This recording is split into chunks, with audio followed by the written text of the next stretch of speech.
the impact of good art on a culture.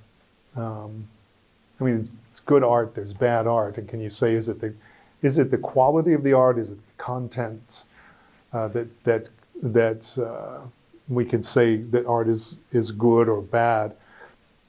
And the answer is yes, to both of those things. But as Jesus said, by their fruits you'll know them.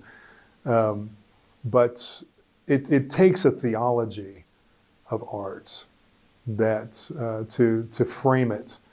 And it's multifaceted. I mean, there's art that's used for worship. There's art that's used for the construction of churches and worship spaces.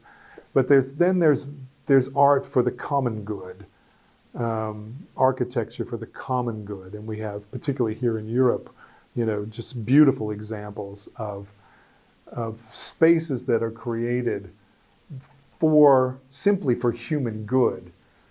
And they were created by the church, which had a theology of art, but the idea of what it would be to build a society together, and that it would, yes, point the way to God, but it would be for the nurturing of humankind, of a society, of a culture, of a community. This is something that I think of it in terms of feeding the hungry and clothing the naked.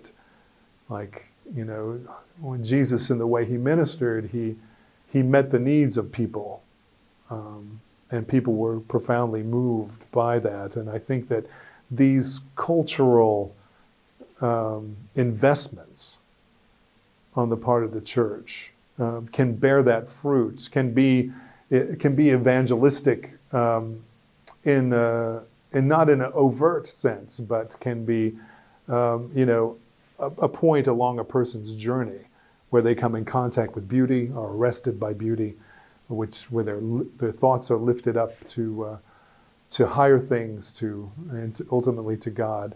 I mean, I think about all this all the time at a concert hall when people are so moved by the music that we play. Again, that space that is created for contemplation can ultimately lead to worship and thankfulness for the gifts that God has given.